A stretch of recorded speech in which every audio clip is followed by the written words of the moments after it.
Buonasera amici di Rugby House, questa sera puntata da numeri 1. Non vorrei parafrasare Chiambretti, che io non sono certamente, però abbiamo il numero 1 della FMCZ Rugby Rovigo Delta, Riccardo Brugnara. Ciao Riccardo, Buonasera. benvenuto. E il numero 1 del marketing della nostra società, Massimo Chiarelli. Ciao Massimo, benvenuto. Buonasera a tutti. Ecco, mi scuso innanzitutto per la voce, gli sbalzi, aver urlato sabato è un po' così, ma voglio dire, non è un problema. L'importante è che le performance siano come quelle che ha dimostrato Riccardo in campo, vincendo anche il Man of the Match. Riccardo, un bel premio sabato, no? Sì, effettivamente sì, comunque per un pilone avere una riconoscenza è sempre bello, perché comunque siamo un po' nascosti con le mischie e tutto, però bello, sì. Nascosti fino a un certo punto, perché quando avanzate vi si vede come. Ci si prova ad avanzare e quindi dai, quando avanziamo si vede, sì, dai. Beh, Massimo, è una bella sorpresa Riccardo, no?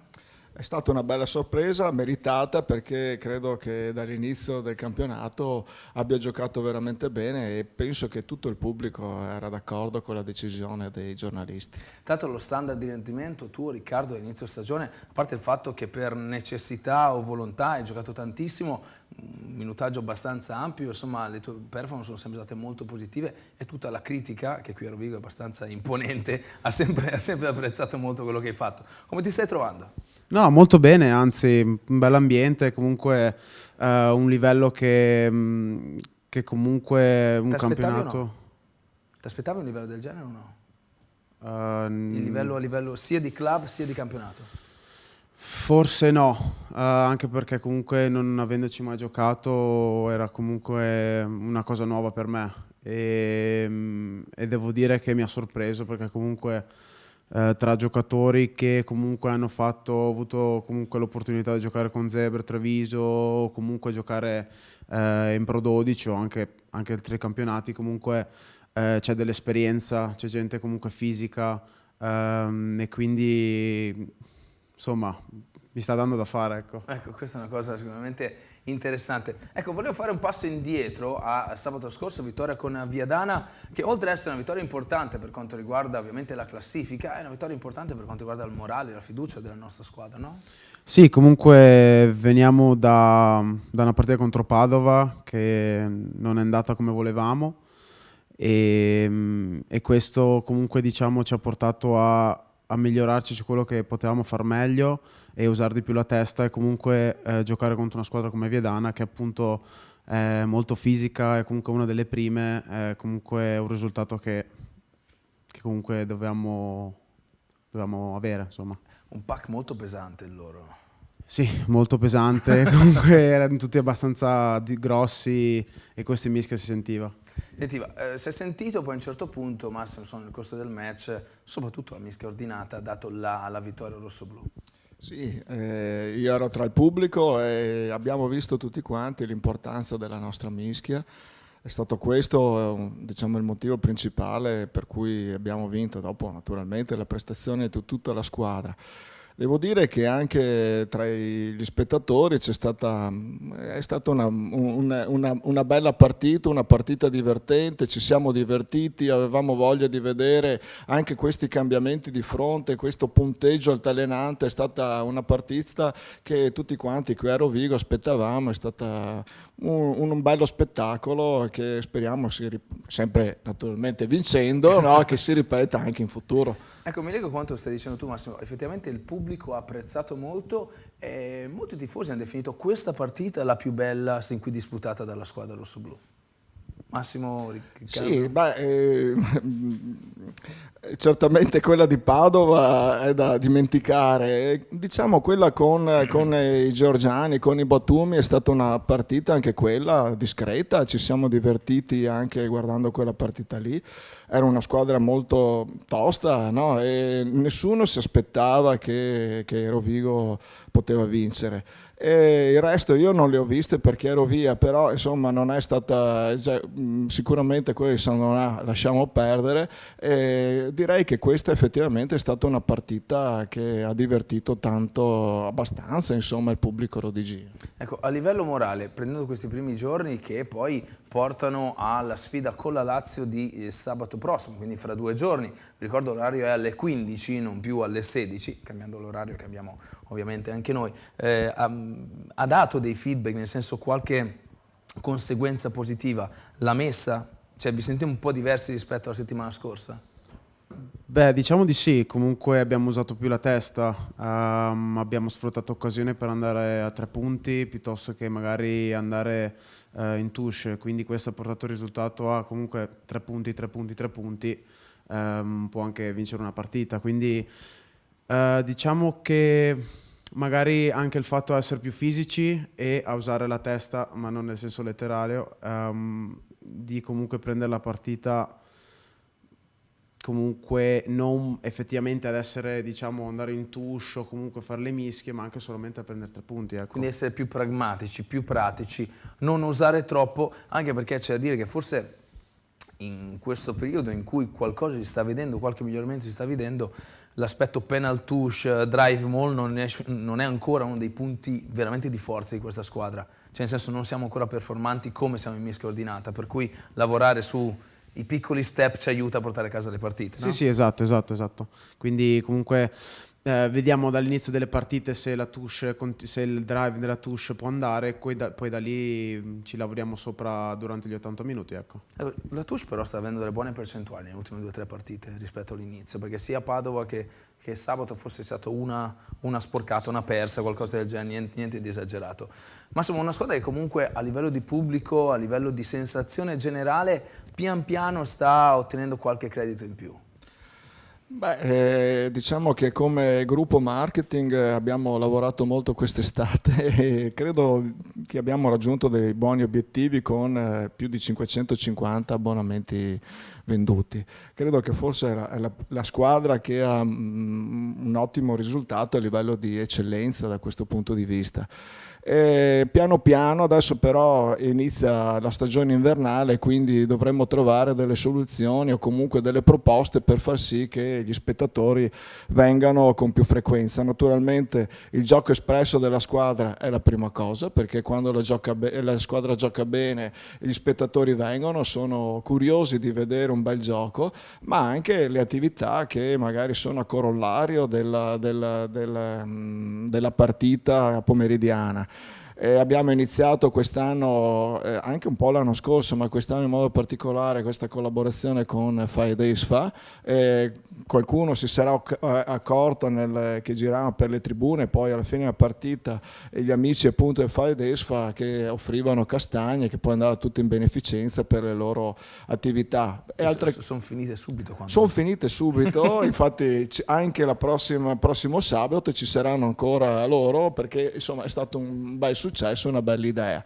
E poi tutta una serie di attività che adesso stiamo cercando di programmare con il Calvisano e dopo con il Petrarca, per far sì che ci siano delle opportunità anche di divertimento oltre l'attività, insomma la partita.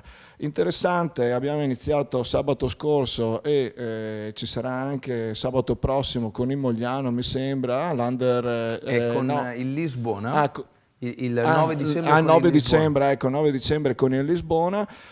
Questo, diciamo, questa continuazione della partita principale con la partita dell'Under 18, che è una cosa bella, interessante, così anche giocare qui di sera l'Under 18 credo sia una cosa veramente anche per i ragazzi, certo, ma anche per il pubblico interessante. Tra l'altro vedevo un po' anche dei tuoi compagni, insomma, guardare la partita della 18, anche questo vuol dire comunque creare un club, creare un'atmosfera che possa supportarsi vicendevolmente.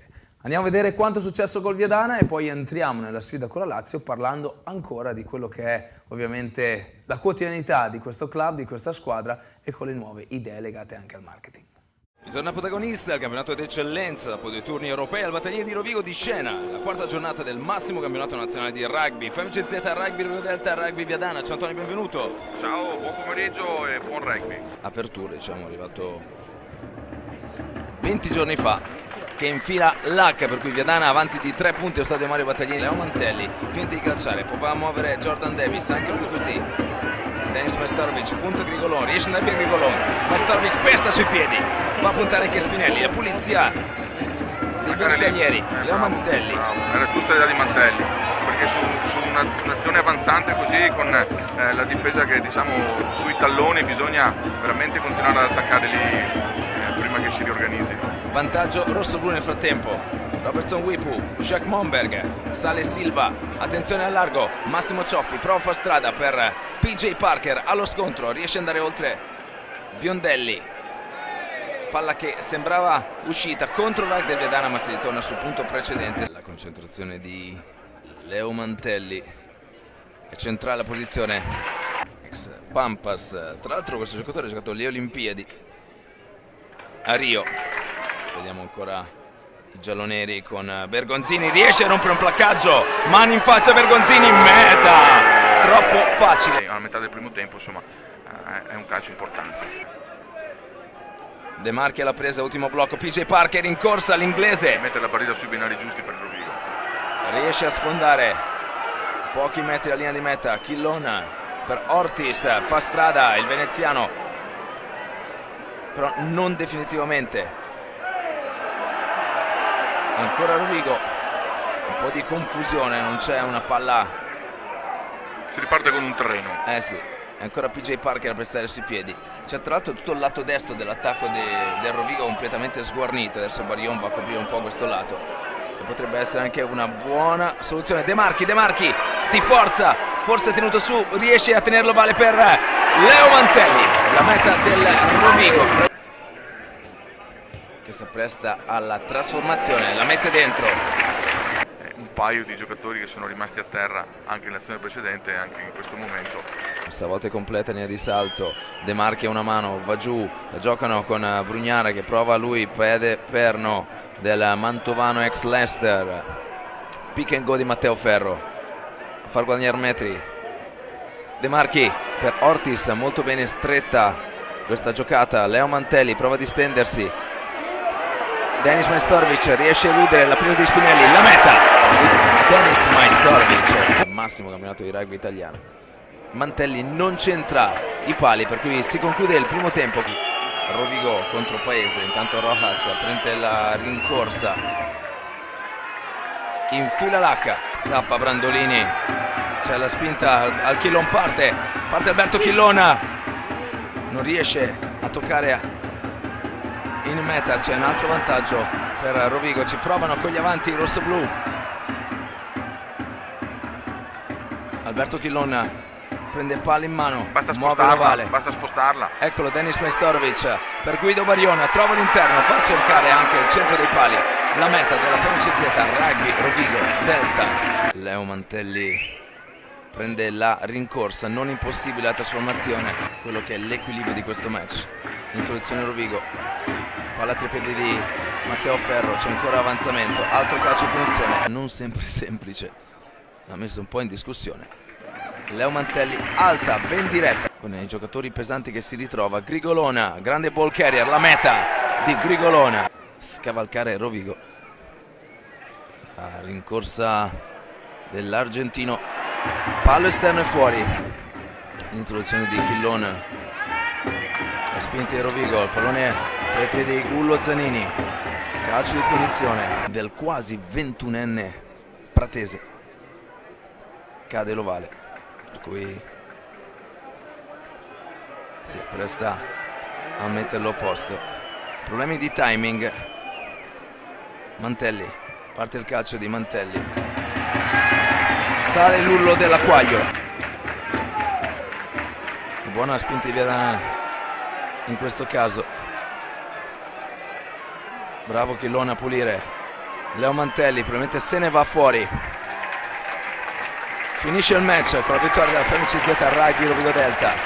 E dopo aver visto le immagini di sabato, la vittoria contro il Viadana, questa è la settimana della sfida con la Lazio, una Lazio che abbiamo già affrontato in pre-season, che abbiamo già battuto, una Lazio che ha conquistato il primo punto in classifica sabato scorso contro il San Donà, e insieme a Reggio Emilia e a praticamente quella che è, diciamo, il nucleo finale di questa classifica d'eccellenza, diciamo, compone un po' la coda di questa classifica attuale. Insomma, diciamo, Riccardo, una partita che sulla carta potrebbe essere agevole, ma che impone, visto anche la densità nella parte alta, i 5 punti. Sì, esatto, noi dobbiamo puntare a fare questi 5 punti, ma è certamente non è ovvia questa cosa. Certo. Comunque non dobbiamo sottovalutare le squadre che vengono a giocare qua al Battaglini, e questo diciamo si è visto contro Sandonà comunque, ma è acqua passata, quindi dobbiamo cercare di prendere partita per partita, concentrarci, prepararci per la squadra che ci aspetta e quindi fare del nostro meglio senza sottovalutare l'avversario. Ecco, tra l'altro la Lazio che applica un gioco di ottimo movimento, quindi magari nelle fasi statiche non è così performante, ma abbiamo visto anche qui con una buona volontà, un po' di gente muove molto la palla, per cui insomma ci sarà da impegnarsi un bel po' a cercare di imporre il proprio gioco, ma a fermare anche loro, no? Sì, esatto. Ci concentreremo sicuramente sui nostri punti forti, che è quello che abbiamo sempre fatto, e vedremo di fare del nostro meglio anche comunque alla mano e con i nostri tre quarti. Ecco, Massimo, dicevamo prima, coda della classifica, Lazio, Reggio Emilia, Mogliano, una classifica che diciamo ha tre tronconi, Calvisano che è lì, poi c'è tutto un nucleo centrale che deve battersi per i posti playoff e poi questa coda dietro, te l'aspettavi? No, non me l'aspettavo, anche la partita di sabato scorso con il Petrarca no, ha detto qualcosa di interessante per quello che riguarda la classifica. Io penso che ci sia un discreto livellamento di tutte le squadre, vorrei dire anche verso l'alto, insomma, no? Non penso che il Mogliano piuttosto che il Reggio Emilia o la Lazio siano squadre che si possano accontentare di quella posizione lì. Pertanto bisogna appunto stare attenti, come ha detto giustamente Brugnara, e prenderle con la giusta attenzione. Fra un po' avremo anche il Mogliano e quindi vedremo di che pasta sono fatti. Non credo che questa sia la situazione che troveremo più avanti in primavera. In che senso? Dici che a primavera sarà ben diversa? Nel senso, le squadre che hanno bisogno di tempo per... Sì, ma sicuramente potremo trovare delle sorprese come altre che magari adesso stanno apparentemente andando molto bene, che magari perdono dei punti, il campionato è molto lungo. E poi anche questa cosa dove non ci sono problemi di retrocessione è una cosa molto interessante che fa giocare anche magari più a viso aperto squadre che magari prima dovevano pensare a portare a casa i punti per salvarsi. Quindi questo è un qualcosa di interessante dal punto di vista del gioco e dal punto di vista anche dell'apertura, del provare schemi o altre soluzioni interessanti. Cioè tu dici che in primavera ci potrebbero essere più schegge impazzite rispetto a adesso? È la mia sensazione, non lo so se questo sarà così. Beh, no, mai dire mai, comunque ho sempre visto squadre che magari iniziano la stagione vincendo 5, 6, 7, 8 partite e arrivare a metà stagione o a tre quarti della stagione che comunque iniziano a far fatica, ecco. Quindi mai dire mai, è un campionato senza retrocessione, è comunque un campionato dove le squadre non hanno nulla da perdere e possono giocare, non dico il tutto per tutto, però possono giocare come vogliono, possono comunque provare qualsiasi cosa. Ecco, forse rispetto all'anno scorso, visto anche quello che è successo domenica in Calvisano Petrarca, la differenza non sembra così ampia nei confronti di Calvisano, mentre contestualmente il Petrarca già con noi in Coppa e anche domenica al Pata Stadium appunto di Calvisano ha dimostrato un certo carattere, perché con noi è riuscito a vincere essendo in grandissima difficoltà a livello di effettivi, perché non aveva più aperture, insomma sono riusciti a resistere. Con Calvisano un uomo in meno per 60 minuti, un po' di gialli, per cui vuol dire ha del carattere anche questa squadra, ha tirato fuori un carattere che magari gli altri anni non riusciva a mettere sul piatto. Cosa ne pensi, Riccardo? Sì, comunque anche 2 settimane fa contro Padova è comunque una squadra di carattere, specialmente una partita contro Rovigo che è contro di noi, contro un derby, e è sembrata una squadra che comunque combatte, indipendentemente che siano un uomo in meno oppure no. È una squadra comunque dura, che ognuno lavora per l'altro, hanno comunque una mischia forte, la touche sono ben organizzati, i tre quarti anche, quindi è una squadra da non sottovalutare e comunque, ripeto, è una squadra che combatte fino alla fine. Ecco. E questo è un bel marchio di fabbrica. Tra l'altro al Petrarca c'è e qui mi lego anche il video che abbiamo fatto inizio stagione, perché è giusto così. Un tuo ex compagno, un tuo ex allenatore, ma non tanto in Italia, a Doncaster, che è Roberto Santamaria, è stato un giocatore dotato anche di buona leadership, tra l'altro, quindi è un bel giocatore. Poi tu comunque col Petrarca hai un legame indiretto. Io volevo che tutti i telespettatori di Rugby House sentissero dalla voce diretta di Riccardo Brugnara i momenti pre-trasferimento a Rovigo e i suoi dubbi nella sua scelta. Vado o non vado? Mi metto la casacca rosso-blu o non lo faccio? Riccardo, cosa è successo? Con chi hai parlato? Chi ti ha consigliato? Beh, innanzitutto avevo fatto questo accenno a Michele Rizzo. Quindi siamo all'Ester, tu hai Esatto. esperienza inglese, dopo anni, ti arriva un'offerta dall'Italia, tuo compagno storico, probabilmente anche amico più grande, perché lui ha 10 anni più di te, se non sbaglio, in 82, Sì, 83, sì. lui ha 11 anni più di te, insomma, pilone di riferimento nazionale italiana da anni, tu gli dici, Miki, probabilmente vado a Rovigo. La sua risposta non mi sembra me l'abbia data, ma comunque l'ho capita al volo. E diciamo che si è un po', non dico smontata, però il rapporto che c'era magari si è un po' affievolito per un attimo. Magari tuttora è così, specialmente dopo la partita contro Padova. Però dai, vi siete sentiti ancora dopo? sì, gli abbiamo dato un messaggio con la foto di Federico Conforti, che lui conosce comunque essendo di Padova, e lui mi ha mandato i cuoricini neri, io gli ho risposto con i cuoricini rosso-blu, quindi... Anche perché i cuori neri non sono mai visti in vita, il cuore è rosso e il cuore è blu, insomma, no. Massimo, sei d'accordo con me? Assolutamente sì. Il cuore nero, cos'è il cuore nero? Insomma, dai. No, tra l'altro è stato bello anche nello scambio sui social. Tanto Michele Rizzo è uno di quei giocatori vecchio stampo che sente particolarmente la rivalità e di pari passo sente anche un grande rispetto nei confronti del nostro club. Decisamente, lo vedo spesso e l'ho visto spesso comunque mettere video, pubblicare video durante il derby di Padova, e comunque penso sia in contatto comunque con alcuni giocatori che conosce, comunque di Padova, quindi... Al cuore nero. Esatto. Okay. A proposito di cuore nero, o meglio, nel tuo arrivo a Rovigo c'è anche un'altra consulenza, suggerimento di un ex rossoblù che dice vai, fa la seconda linea, è un poliziotto, mantovano come te. Caffini. Emiliano Caffini. Cosa ti dice?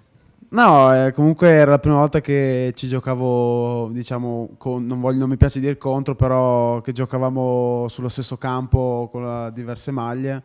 È stata una bella esperienza comunque tra mantovani, giocare contro, ecco. E quest'estate appunto ho detto vai perché per me è stata la più bella esperienza. Sì, avevo chiesto consiglio anche a lui comunque come era stato l'ambiente, come si era trovato, e lui mi ha dato tutti i feedback positivi, comunque uno degli ambienti migliori dove lui era stato, e comunque un ambiente bellissimo dove mi sarei trovato sicuramente bene, e effettivamente è così. Ecco, Riccardo, la tua esperienza all'Leinster è un'esperienza importante, nel senso che per un ragazzo giovane andare in un club così prestigioso, di grande tradizione, di grande cultura rugbistica e anche di grande qualità sportiva, ti forma in una maniera speciale, no? Qualche passaggio su questa tua esperienza veloce, insomma, è difficile ridurre anni in poco tempo.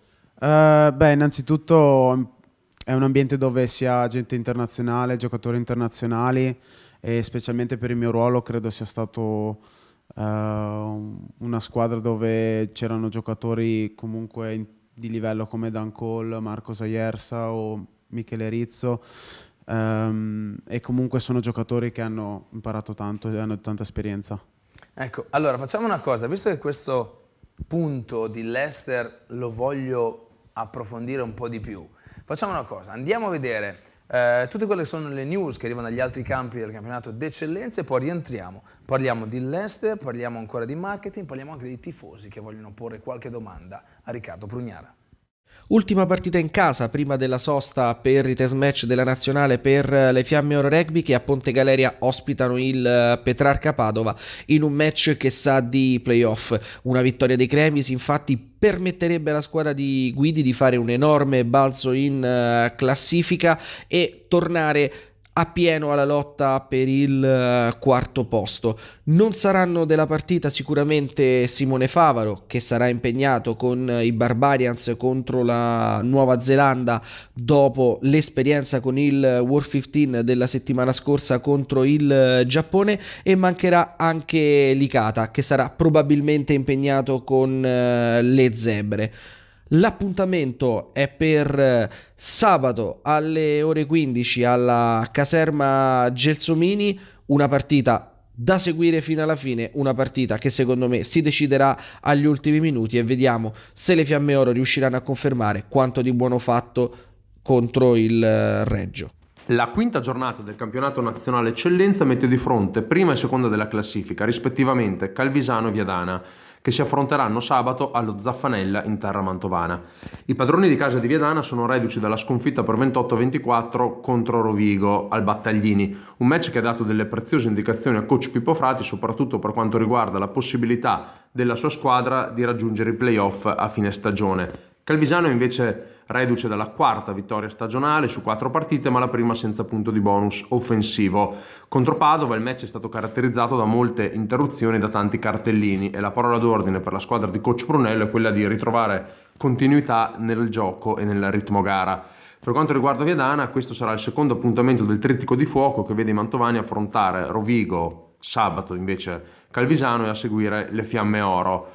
Il fattore campo però contro questo Calvisano potrebbe non essere sufficiente. Fino ad un paio di stagioni fa l'analisi si sarebbe fatta a parti invertite, ed invece quello di sabato sarà il derby tra un Mogliano in piena crisi di identità ed un Sandona che, dopo la deludente gara d'esordio a Viadana, ha inanellato 3 successi di fila, Firenze, Rovigo e Lazio, confermandosi una delle realtà più solide del campionato. Il 15 di Dallanora va al Pacifici nelle peggiori condizioni mentali possibili. Contro i Medici dell'ultimo turno, l'impressione di sostanziale impotenza in tutte le fasi di gioco di fronte ai ragazzi di Presutti è stata a tratti imbarazzante, con i toscani semplicemente più fisici, più veloci, più reattivi e nettamente più qualitativi nei ruoli chiavi in campo. Dato per scontato che il man of the match Basson ha fatto quello che continua a fare da quando è arrivato in Italia, e cioè la differenza. Il tecnico dei trevigiani dovrà lavorare tanto sull'aspetto psicologico, perché trovarsi ad inizio novembre senza una singola vittoria in archivio, considerato l'intero pre-season nel trofeo eccellenza oltre campionato, rischia di aver instillato un tarlo difficile da gestire, molto. Manca la leadership in campo. In settimana la squadra lavora bene, poi in partita non siamo capaci di gestire la pressione o il primo errore. Ci perdiamo e nessuno riesce a recuperare il filo portandosi dietro anche gli altri, ha detto Dallanora dopo il match di domenica. Manca anche e soprattutto una cabina di regia affidabile, con il francese Mornas ancora molto poco a fuoco nella categoria e poco continuo nella presenza dati gli infortuni delle prime giornate. La Laffert deve però sapere che gli animali feriti sono sempre più pericolosi. Il complesso veneziano è in grande condizione e può e deve sfruttare il suo momento per mettere punti in cascina, ma soprattutto per consolidare quei meccanismi di gioco e di fiducia che stanno costruendo pezzo per pezzo l'ambizioso progetto del club. Tutti gli innesti pesanti delle ultime 2 stagioni stanno rispondendo forse anche più del dovuto alle aspettative. Ambrosini all'apertura, Derbyshire in terza linea, Ceccato in prima, e poi quelli di quest'anno con Van Vuren e Van Zyl protagonisti assoluti per qualità e quantità, in attesa che Pratichetti, rientrato la scorsa settimana dopo l'infortunio di inizio stagione, faccia altrettanto. In mezzo, stranieri calatesi alla perfezione nella realtà dell'eccellenza, come Bauer e Wessels, ed un telaio di ragazzi nati e cresciuti nel vivaio, o sorprese interessantissime come il 20enne mediano di Mischia Crosato, un numero 9 italiano con personalità e bagaglio tecnico come non se ne vedevano da tempo, capace di conquistarsi un indiscusso posto da titolare. Per motivi opposti, una battaglia da vincere per entrambe le squadre.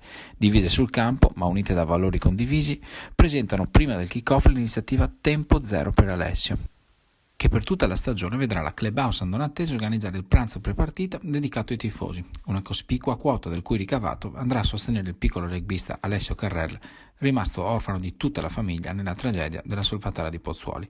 Questa sì, una partita da vincere indossando tutti la stessa maglia. Ecco, bentornati in studio Rugby House con Riccardo Brugnara. Qual è la cosa che ti ha colpito maggiormente la tua esperienza all'Ester?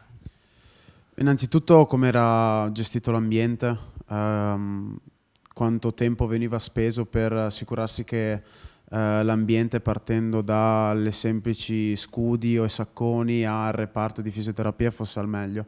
Questa è una cosa che mi ha colpito molto. Il riguardo che hanno comunque nella società e nell'assicurarsi che i giocatori siano al meglio per tutti gli allenamenti e comunque per tutte le partite. Quindi creare un'ambientazione ideale perché il giocatore possa performare. Sì, esatto. Beh, questo è anche un po' un obiettivo, no? che abbiamo anche qui. Sì, è un obiettivo difficile da raggiungere perché occorrono anche risorse importanti per arrivare ai livelli a cui faceva cenno prima Riccardo. Si sta cercando in tutti i modi di raggiungere questo anche nella nostra società. Una cosa recentissima che abbiamo voluto, così è un segno, no? Con la ristrutturazione degli spogliatoi abbiamo voluto apporre, mettere le frasi più celebri, più di riferimento che sono state dette dai giocatori della Rugby Rovigo proprio all'interno degli spogliatoi. Ecco, è stata una cosa che abbiamo fatto come gruppo marketing sabato scorso e credo che sia stata anche apprezzata da tutto il team, dai giocatori, dall'allenatore, dal direttore sportivo. Insomma, abbiamo avuto, mi sembra, un'idea un po' particolare, ma che fa anche capire che siamo in una società, lavoriamo in una società con una storia importante nel rugby italiano. È stata apprezzata la cosa, Riccardo? Sì, molto, e come ha dato quel tocco in più allo spogliatoio. Comunque è una cosa che aiuta anche prima delle partite poter vedere queste frasi celebri di giocatori e comunque i colori della squadra. Ecco Riccardo, a tal proposito, c'è qualche frase che ti ha colpito? Sì, c'è una all'ingresso che dice: indossare la maglia rosso-blu, specialmente a battagline, è una cosa grande. Se non ricordo male, di Elio De Anna questa frase, ed è veramente così? Sì, sicuramente. Ecco, Massimo, piccole cose dicevi, in realtà c'è molto altro che sta crescendo. Sì. Allora, non tutto però, non dire tutto, non dico tutto perché sennò le sorprese, soprattutto per la seconda parte del campionato, ce le teniamo, così mi vedi un'altra volta. Allora, stiamo pensando a qualcosa di interessante con il Calvisano, ecco, soprattutto fra il primo e il secondo tempo. Adesso vediamo chi può venire e vedere una partitella così tra o i ragazzi o le ragazze che adesso si sono avvicinate al gioco del rugby con l'Ascaro Club e la Rugby Rovigo. E anche con il Petrarca stiamo pensando, siamo vicini a Natale, mi sembra il 23 dicembre, stiamo cercando di organizzare un qualcosa di interessante anche, diciamo, subito dopo la partita. Speriamo di portare un coro gospel che allieterà anche in questa, diciamo, atmosfera natalizia il momento appunto post partita. Ci sono poi tante idee, ecco, l'idea principale è quella di portare gente allo stadio, no? Questo è un grande tema, un tema dibattuto, di far venire tifosi, ma per noi è importante che vengano le famiglie, ecco, questo è il nostro obiettivo, i genitori con i bambini, no? E che si divertano durante la partita e anche dopo. Poi c'è quell'idea della trasferta che insomma... Ecco, questa è un'idea che ci piacerebbe davvero realizzare già dal 2 dicembre a Firenze, organizzare un pullman, andare a visitare la città di Firenze con una guida guidata, appunto guidata, e poi andare a mangiare presso la clubhouse dei Medici e vedere assieme la partita. Ecco, questa è una prima, vedremo se riusciremo a farla perché insomma ci sono dei costi, non vorremmo proporre dei costi troppo proibitivi, dovremmo raggiungere anche un certo numero, pensiamo a una quarantina di persone. Ci piacerebbe molto organizzare qualcosa per la trasferta, una delle trasferte romane, stare via 2 giorni e magari andare a vedere qualche cosa di interessante a Roma. Questa è l'idea, ecco, quindi andare presso i luoghi dove si svolgono le partite in trasferta per visitare le città che ci accolgono. E ci sembra anche una bella idea per, diciamo, avvicinare delle persone, delle famiglie famiglie al nostro gioco, al gioco del rugby, anche con una logica culturale. Speriamo che tutto questo vada in porto già dal 2 di dicembre a Firenze, insomma una città splendida, motivi e contenuti ce ne saranno decisamente. Vi terremo aggiornati, sicuro, su questo aspetto. Per quanto riguarda l'estate, ho detto che sono tante robe, almeno una, dicene almeno una. Abbiamo deciso di fare un summer camp, no? Specifico per il rugby, organizzato dalla Rugby Rovigo, e se ci vorranno stare è un'idea, insomma, dalle altre società che gravitano intorno alla Rugby Rovigo Delta. Dovrebbe svolgersi così nella nostra idea verso la fine di giugno, dal 25 al 29 di giugno. Sarà aperto naturalmente ai bambini che vogliono partecipare. Naturalmente ci saranno dei giocatori, gli allenatori della Rugby Rovigo, dei giocatori della Rugby Rovigo, qualche altro giocatore del campionato italiano, e oltre a giocare a rugby ci saranno anche tante altre attività, no? Come andare in piscina, atletica, abbiamo il campo qui vicino, ecco, quindi riprendere, no, questa logica del camp estivo, che è una cosa interessante e bella secondo noi. E tra l'altro Riccardo ai camp estivi deve qualcosa. Sì, sicuramente. spiega perché. No, grazie a un camp che ho avuto a Varese nel 2010 ho avuto l'opportunità di avere un provino all'Ester, e diciamo che grazie a quel camp, un po' comunque agli allenatori, che sono poi finito là, ecco. Quindi è un'occasione che tu hai colto alla grande. Sì. Massimo, so che c'è un'altra roba per l'estate, però non si può dire. Non la diciamo. No. Perfetto, ve la diremo. Però molto interessante. È la più interessante. La più interessante. Siamo a novembre, dai, permetteteci ancora un po' di tempo. Riccardo, i tifosi vogliono sapere da te. Pensi che potresti provare a destra una volta in cui tornerà Mucci?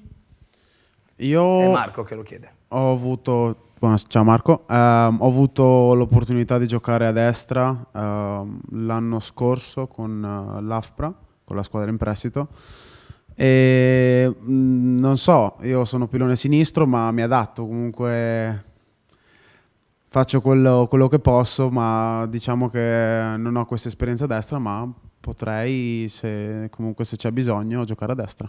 È vero che giocare a sinistra rispetto a giocare a destra è praticamente un altro ruolo? Forse, diciamo che dal mio punto di vista, poi c'è chi la pensa diversamente, ma diciamo che il pilone sinistro è un ruolo molto più tecnico rispetto al pilone destro, dove non dico non sia tecnico, ma magari un po' più di forza, un po' più di peso aiutano molto. Non sto dicendo che non sia tecnico il pilone destro, perché lo è, e come, ma secondo me c'è un po' di differenza, ma forse non sono quasi due ruoli diversi, ecco. Ok, come il ruolo di sinistro non vuol dire che non sia fisico. Esatto. Poi Willy chiede, visto l'inizio del campionato, si può già dire che sia un punto fermo della rosa? Ti vedi con questa maglia, e qui il tifoso ribadisce il concetto maglia, visto che tu lo valutavi dentro i spogliatoi, diciamo, ti vedi con questa maglia ancora per tanto, o punti di livello più alto dell'eccellenza? E questa tua risposta potrebbe pregiudicare i prossimi mesi? No, sto scherzando. No, innanzitutto io cerco di fare del mio meglio ogni opportunità che mi viene data di indossare la maglia rosso-blu, e diciamo che non penso tanto a quello che farò tra un anno, tra due, ma preferisco puntarmi su quello che devo fare il sabato, o tra il sabato comunque in partita, e chi lo sa. Non lo so, io non prevedo il futuro, quindi mai dire mai, e io comunque punto a fare il mio meglio ogni partita in cui ho possibilità, e niente. Massimo, è sempre difficile, no? Vedere i giocatori che arrivano, lo stesso DS Bettarello, ho detto più volte, io guardo la Celtic Pro 14, chiamate come volete, e vedo tanti giocatori nostri che potrebbero andare là. Ci sembra un po' il timore, no? Il piacere e il timore al tempo stesso che te li prendano e tu non puoi più utilizzarli. Questo è un grande tema. Però insomma fa parte del gioco. È ovvio che se un giocatore vale è giusto che vada anche a giocare in campionati più importanti dell'eccellenza. Bisogna anche essere oggettivi e sapere che ci sono altri campionati dove ci sono altri livelli, e quindi se un giocatore ha delle ottime performance e delle buone caratteristiche, si è dato una di quelle squadre lì, è giusto che provi. Dopo abbiamo visto che ce ne sono altri che dopo aver provato ritornano nel nostro campionato magari con ottimi risultati, e quindi bisogna prendere atto di questo dinamismo, no, dei giocatori e anche delle società. Ecco, Riccardo, una cosa legata all'estero, questa è una mia curiosità personale. All'estero un paio di anni fa si è vissuto un momento storico importante a livello cittadino, a livello sportivo, con la vittoria del scudetto di Ranieri, no? Del calcio dell'Ester in Premier League. Ho visto una foto bellissima in cui c'era Rizzo, Cittadini e Pasquali, penso, con Ranieri. È veramente strano per quella città vedere la squadra di calcio, che in realtà era, insomma, non una priorità in quel momento, vincere uno scudetto. E com'era l'atmosfera? Il rugby un po' era, non dico contro, nemmeno osteggiava, però voglio dire, era un po' in secondo piano rispetto lì, o aveva comunque i suoi tifosi, la sua community, com'era? No, comunque aveva una community abbastanza numerosa. Ed è stata forse una sorpresa. Comunque era la prima Premier League che vinceva, e questo comunque ha dato, diciamo, lo sport di Leicester comunque, diciamo, una spinta in più, una cioè. spinta in più. E diciamo che il conflitto no, sono comunque i due stadi sono forse a 600-700 metri di distanza, e questo causa molti problemi quando le partite sono lo stesso giorno, ma del resto si sa, o il calcio e il rugby comunque in Inghilterra sono sport primari, quindi non c'era molta rivalità. Penso che il problema adesso per l'Ester non ci sia più per il calcio. A Rovigo questo problema in questo momento non ce l'abbiamo, Massimo, no. Per cui facciamo la terza categoria, non è un problema. Auguriamo ovviamente tutti i successi, che sia chiaro, al calcio Rovigo. Siamo giunti al termine, mi dicono, mi confermano, abbiamo più tempo? Ok, finisce qui, a malincuore avrei continuato un po'. Resta il fatto che fra 48 ore, anche meno, sabato, fra 2 giorni, sabato 4 novembre ore 15, FMCZ Rugby Rovigo Delta contro Polisportiva Lazio, da non mancare.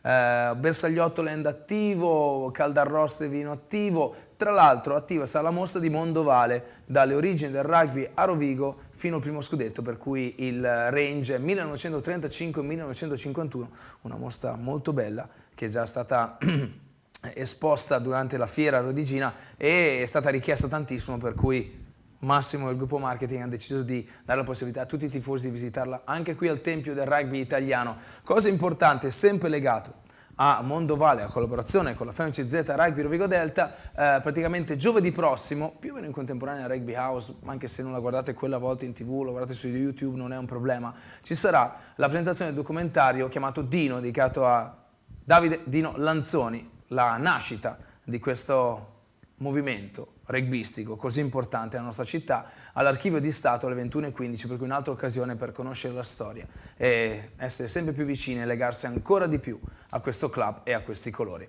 Riccardo, grazie mille di essere venuto. Grazie a voi. Massimo, un piacere. Grazie, buonasera a tutti. Ti sei portato via un secondo invito, questa storia qua, va bene. Buonanotte, ci vediamo sabato allo stadio. Ciao.